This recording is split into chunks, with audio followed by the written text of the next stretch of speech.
What's up, everybody? My name is Bryce, aka DubsNotSubs, and today we are going to be going in over a manga haul. Everything I've got for November, I've got a decent amount of stuff. There's a couple sales, like Black Friday and stuff. So let's hop right into it. I got a couple stuff. It's basically a big Kodansha month for me, pretty much. But I also do have some Shonen Jump, which is what I'm going to start off with. We got the Dr. Stone, which from what I've heard, the anime didn't do so well to actually help it push over 2 million sales, which is a bit unfortunate because this is a fantastic series. I'm loving it so far. I have not checked out this volume, but man, they does right. They know what they're doing. Bochi and the writer, which I forgot his name. Let me check it real quick. What is it? Inagaki. He believe he did Ice Shield 21. But yeah, they do a great job. Next up we have Demon Slayer, Kimetsu no Yaiba. Fantastic series, another one. This anime, however, got over like 12 million sales. So I would say this one did a bit better. But yeah, loving it. Demon Slayer, solid series as always. And then obviously I gotta take the biggest one on a Shonen Jump right now, and that is My Hero Academia. Again, another fantastic series. Horikoshi knows what he's doing. He knows how to make a great series. Oh my god. Cannot wait to check this out. I believe, what is this, Endeavor? I'm not sure exactly, but I believe it's Endeavor and all that stuff. We're diving into that. We're almost to the point where it's My Villain Academia, but when that takes a big jump. But yeah, that is all the Shonen Jump volumes I've collected this month. I believe those are the only 3 I'm getting anyway for Shonen Jump, for the actual paper books or whatever. Everything else I'm getting on the vault. And Zipman came out recently, and I've heard mixed feelings about it. I've heard it's got potential. I've heard it's trash. I've heard people like it. I don't know what. I personally enjoyed it, but I do see what people are coming from. And if you want a better review on it, I will put a link in the description for DubsNotSubs video, which is where I got most of my information from, and a bunch of Twitter people. But yeah, I thought it was pretty cool. I like the potential it's going. It had a little bit of a Glepner vibe with what the brothers are doing, and if you know Glepner, that's a bit of a spoiler, so sorry, but it's only one chapter. Read it anyway, see if you like it. Again, free Shonen Jump app. Anyway, we have this one is a dark horse. I only have one, and it's only this one, and it's Elfen Knight 2. I have not taken the packet out because I still need to read volume number 1. Heard good things about it. I hope I end up enjoying it anyway, so we'll see about that. But yeah, that is pretty much my Dark Horse and Shonen Jump. What am I going to... I'll go on Yin Press next. We're going to hop on to Yin. I actually meant to get... I had an Osamu Tezuka book that was supposed to come in today, and it still says it's scheduled for delivery, but we all know how those work. But anyway, yeah, that's going to be December. You might see that in December, so I look forward to that. And that will be my first Osamu Tezuka work, and I'm really excited about it. So, but without further ado, let's get into the Yin Press. And first up, we have Seven Little Dragons, which is by the creator of Delicious in the Dungeon. I have not checked this out, but I am reading Delicious in the Dungeon on Comixology so far. I'm enjoying it, and I can't wait to check this out. The cover was really kind of what pulled me into it, and just a short one volume. I've been really into trying to find a couple one-shots, just something that's quick reads and some that doesn't... I don't have to get 17 volumes. It's just this is it. But yeah, a collection of short stories. Usually it takes me longer to read these just because I know they're short stories, so I don't really bother with them too much. But the last 2 for Yin Press are 2 volumes of... what is it? Blank Canvas, and I believe only volume 3 came in this month, but whatever. I accidentally grabbed both of them, and as you can tell, I am currently reading them. Reading volume 2. Here, let me hold this better so I can show you volume 3. But yeah, this is about Tokyo Tabara Girls and her basically autobiography of how she became an artist and just the journey she go on. Loving it so far. This is my first work by her, which is... but it kind of just intrigued me to see a autobiography of a artist's life, and I'm really excited to check out more of that. So far, volume 1 was really solid. I really enjoyed it. It's very good. Again, slice of life, so it's not your shonen action manga, so you're not going to get huge villains and stuff. It is very slow. Slow, I would guess, in the sense of action. It moves along at a nice pace, but within a slice of life world, and characters are real life characters, I guess they're based on, are really solid. Love that series. She does a great job. I really want to check out her other work, specifically Tokyo Tabara Girls, kind of her staple, that and Princess Jellyfish. But without further ado, I believe that is it for my Yin Press. I'm going to go on to my Kodansha now, which is what I have most of, so we're going to be here for a while, and then I will finish it off with our Viz Sigs. Okay, with Kodansha, we have a pile. I also combined it with the vertical, but we're going to start off with something I got on clearance for one of their Right Stuff sales, and that is Monster Soul 1 and 2. I am a huge fan of Hiro Mashima, and to see his first ever published work is super cool to check out. I can't wait to hop into this. I am really excited for it. It's from what I know, it's just a bunch of monsters trying to survive and be friends. It's basically, and you can see, again, all of his characters do have a very similar look to it, and if you're a Hiroshima fan, then that's a good thing, and if you hate him, it's a tool to hate him. But it's just give or take whatever you want. But yeah, I'm super excited to check this out. It's only 2 volumes. This is the whole thing right here, and so far I read the first chapter. I'm really liking it. It's kind of funny. It does have a little bit of a dated feel to it, but overall not too bad. Another Hiro Mashima one is Fairy Tail 100-Year Quest, and I will not be collecting these until I finish the anime. I still need to finish the last season. Like, it takes me forever just to do it. It shouldn't take me this long. I should just start watching it slowly, one episode at a time, but man, there's just so many other series that I've been checking out. And but yeah, I do definitely plan on finishing Fairy Tail, and I will be reading the 100-Year Quest, the follow-up to Fairy Tail, and yeah. But I'm also reading Eden Zero. I love Hiro Mashima. I love his work. He is one of the main reasons why I got into anime and manga in the first place. But anyway, we will continue with another series which I think is absolutely fantastic, and you just got a little glimpse of it. You probably already know what it is, and that is Glepner. I cannot sing enough praise about this book. It's so good. I freaking love this. Clarence, Shuichi, these 2 characters in the front. Well, this is his second form. Oh, sorry, that was a bit loud. I had my mic way too close to my mouth for there. But anyway, super solid series. And they come out very quickly. I just love it. It's so good. It's so, oh man.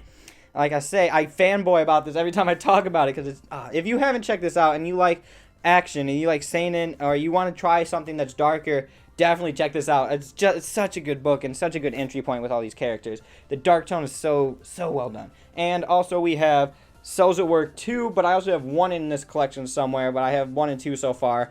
I'm really liking this. I have not checked out the first Cells at Work, which was kind of funny. I just thought this one would be a bit better because it's all about how about a dude who's basically got a bunch of medical problems. So it's not as I would say safe in this environment as the other one, and yeah, so far I really like Volume 1. I finished Volume 1. I have not checked out Volume 2 yet, but yeah, give me a second real quick. I will grab the rest of these because I had to make 2 piles. Oh, I don't want to drop you. Okay, here, there we go. Alright, so here we go with I believe this is my first shoujo. I don't know if there's any other shoujos that I own. But this is my very first shoujo, and it is Kaiju Girl Camellias. This is absolutely a super solid series. I never really thought I would be into shoujo, but this one is super well done. It's very funny. All the characters are very well done, or they're not boring. Any of them are. She's a little like, oh, well, it's me, but I feel like that's a stereotype or whatever in shoujo for what I know. But the other guy, well, and so is the boy. Everything a little bit cliche in this, but I don't think they do it in a tacky way or bad way. Maybe that's because I've only read 1 shoujo, or this shoujo is my only one. But yeah, so far I'm really enjoying this. I think this is super funny. I think it's super good. Cannot wait for the next volume. The only thing that sucks is, for some reason, this is a standard size, and the other Kaiju Girl that is out there is not a standard size. It's weird. Do I have it down here somewhere? Oh, where are you? Where are you? Oh, here it is. Look, like, are these I don't believe they're the same. Oh, are they the same size? Oh, I guess they are the same size, but one's just thinner than the other one. Maybe they, like, tested it out or something. I'm not sure. But, yeah, super good series. I really enjoy it. Check it out if you want to try a shoujo. I think that's a very good entry point again. It has my seal of approval, my Bryce Happy seal of approval. But next up we have, I believe, yeah, this is Kodansha. For a second I thought it was something else, but we have Witch Hat Atelier. God, another super solid series. The art in this is absolutely fantastic. Loving Coco's. Is it Coco? I believe. Maybe it's not. I believe it is Coco. That's the main character's name. But yeah, she is on a journey to become the best witch ever, or whatever, to take her mom and free her from what she messed up and did. Read the first volume if you want to know. I don't want to spoil it. But yeah, this is super solid. We are in a witch trial with, what's her name? Agat. She's in one of the witch trials, and something goes wrong. Let's just say it doesn't turn out too well for them. But yeah, another fantastic series. Loving it. Next up, we have one of my favorite series ever, top 5s right now, and that is Grand Blue Dreaming. Grand Blue Dreaming, as many of you know, it is a series where this man right here, Iori, goes to his uncle's surf shop, so he goes to college by the seaside so he can experience some new stuff in life. And God, it is a freaking fantastic series, one of the best slice of life I've ever read. Oh man, it's so funny, so fantastic. This is what this one right here, actually, to be honest, is, I mean, not that it's bad. It's still super funny, but I would say the last volume is a bit of a stronger entry of it. I just really like the antics that go on with Iori and his little sister. I thought that was really funny. But this one's still super solid. We get to introduce one of his college teachers, which, oh my God, some of the stuff that they pull with that is really funny too. And next up, we have a vertical release, and that is Kino's Journey right here. This is a story about Kino, who I thought was a girl this whole time, and I found out that it was a boy. I was like, oh, okay, I didn't really know, but I guess that makes sense, and not that it really mattered anyway. But this is about Kino and just his journey around this mystical world and basically discovering what life is, purpose, in all these different communities, how people react, what their purpose for life is, and just, it's a really cool series about what it's like for other people around the world and meeting new people and how different we all are. And yeah, it's very good. The art is a little bit bland for some of the scenes, especially Kino herself, I would say, is a pretty bland character in the sense of her drawing. But overall, it's a great series. I really like how it's going so far. This is another one I believe that Flip Utaku had on Twitter, and I saw it and I was super interested in it. And then I found it on eBay for pretty cheap, so I tried it out, and this is Velveteen and Mandala. I believe this is some kind of zombie series or something. Some post-apocalyptic event goes on, and the art in here is super rough. It's like really, really rough. Here, let me put this down. I'll show a scene. Hopefully that won't get me in my hair. Alright, we're back again. I can't have one video go on without something going wrong, but hopefully you guys can see that. Basically, I'm super excited. Some post-apocalyptic goodness. Loving it. And now on a total different note. Oh, here. Before I get into that, here's number 1. I told you I had it. I did not. I thought I had it next to it, but apparently not. Again, like that series. But on a total different note, here we go with another rom-com slice of life kind of gag comedy manga. And this is Please Don't Toy With Me, Nagatoro. Pretty solid. I would say this is my first kind of like guy bullying girl, like, or teasing kind of manga that comes out, like, pleasing Master Taganasan?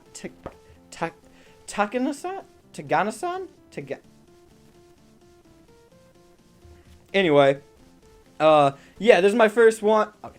Anyway, this is my first version of one of those types of manga, and I think this is really funny. Jairu's dark-skinned gal, Primo, me like. Very good. She is such a cool character, such a good character. Hopefully that focused. But yeah, man, this is fantastic. On the back, it gives a little like preview of what's going on in the manga. But yeah, I really do like this. I think this is pretty funny. Pretty solid enough to keep on going. Nanashi did a good job with it. It's very funny. I wonder if it started out as a Pixiv. It seems like one of those ones that would. And then lastly, we have a big vertical book, and that is Knights of Sidonia Volume 3. And I still have not dived in this series. It's basically some kind of mecha, I believe, and like I always have like these weird looking suits and stuff. But yeah, I really like Tetsu Nihai's Possumus, so that's why I checked that out. And then I checked Omega. Thought that ended up pretty weak. It got very confusing at the end. I knew what the hell was going on with that series. That one wasn't as solid as this, but this one does look pretty good. And from what I know, it's like his most popular series. And I cannot wait to dive into this. I hope it's pretty good. I really like that they made the big book on it. It feels very nice. But what do we have left? Oh yeah, we got the SIGs, which are usually my favorite stuff every month because God, they are fantastic when they come.